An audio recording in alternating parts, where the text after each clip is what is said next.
God, people are getting shot, dude. Mayhem outside the Pulse nightclub.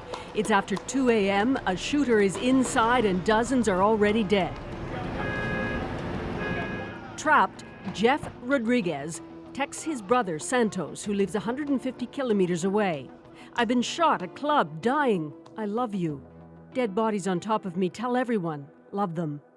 I was awake. I was playing PlayStation, and he sent me a text saying, I'm bleeding. I've been shot. I'm dying. I love you. I was just like, I didn't believe him. Why didn't you believe him? Because we're always joking around. 3 minutes later, Jeff, I'm dying, Santi. Love you. I just text back, LMAO, laughing my ass off. Minutes later, not a joke, Santi. Jeff was at risk of dying. He'd been shot 3 times and with about a dozen others was holed up in a bathroom. Santo's phone has now died. It's an hour before he can get on Google, type in Pulse nightclub, and the awful reality sinks in. My heart just dropped. It just sank, and I was like, oh my gosh, he's telling the truth. So that's when I texted him back. I was like, I'm so sorry. I love you. Put pressure on the wound. Did he respond? No, he did not respond, and it broke my heart. Santos, his wife Anna, and son Gianni have been living this nightmare for the last week. The Rodriguez brothers, 3 of them, are close. Their father came to the U.S. from Puerto Rico. Jeff, 37, is described as a funny and artistic gay man. He lived in Orlando, and on that night he had gone to the club with a mutual friend, a woman named V. At 3:30 a.m., Anna got through to V. She answered Jeff's phone. I had no idea she was with him. And when she answered the phone, she was very frantic and kind of whispering. And she's like, we're hiding in a bathroom. He's been shot, and I'm holding him. I'm trying to put pressure.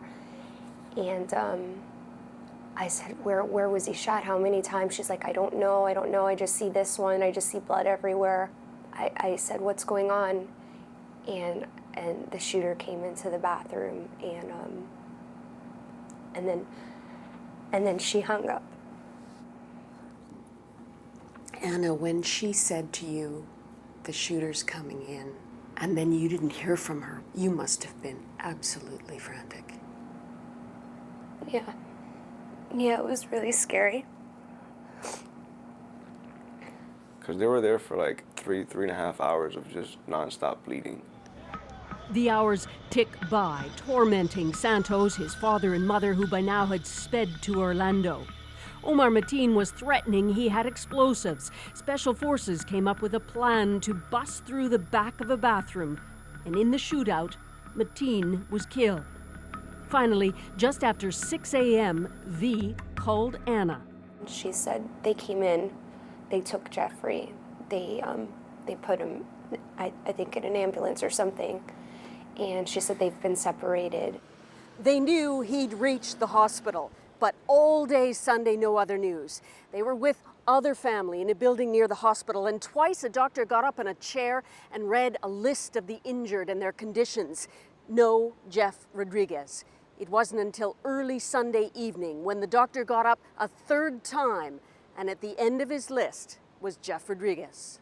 When he said, listen very carefully, he's in very critical condition, my heart just dropped, and I just started crying and crying. I wouldn't stop. It was almost like if they were preparing you for seeing him a last time. I don't know, that was how I felt about it. That's how I felt too.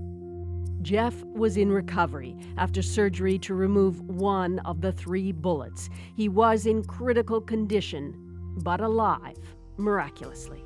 He could hear you, but he couldn't talk. And I was like, hey, I believe your text. He starts laughing. He goes, he just shook his head like you idiot. Santos goes to Jeff's bedside when he can, massaging his brother's body or just sitting with him. Jeff has had 5 operations. It will be a long road back. This bullet here landed near his left lung. It traveled from from here, it landed down there somewhere. And then this abdominal shot here landed back, it's by his lumbar spine. And the one on the leg, they took out the bullet, but the doctor just said these 2 bullets are gonna stay. and they're working on his right leg. So will he be able to walk out of there eventually? We're hoping We're- so. You know. We're hoping, because he loves to dance. Yeah. and He's a great. dancer. He is a really good dancer. He's started a GoFundMe page for his brother to cover some of the large expenses to come. Last week, Santos was part of the family group invited to meet President Obama and Vice President Biden, who came to Orlando to mark the tragedy. What do you think about the gun issue? I'm still a big gun rights believer. Even with the incident with my brother, I'm still with gun rights, Second Amendment. Should there be more restrictions for someone, for example, who's You know, been... The type of weapons, maybe. No, I mean, I'm all about the ARs and I just don't Glocks see the point. and the whole people should arm themselves with it, but if you've been investigated by the United States government about something, that should be a flag where it says no guns to be bought. Does part of you wish you were in the club with a gun that night? Oh God, yeah. I wish I was there because I would have taken the bullets for him any day. The Rodriguez family visits daily, grateful Jeff is alive, but deeply saddened that so many others were cut down.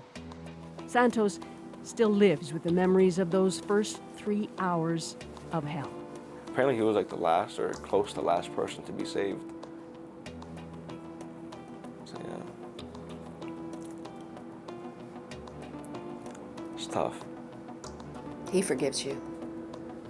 I hope. I mean, it'll probably be a while until he forgives me, but I won't hear the end of it. Susan Ormiston, CBC News, Orlando.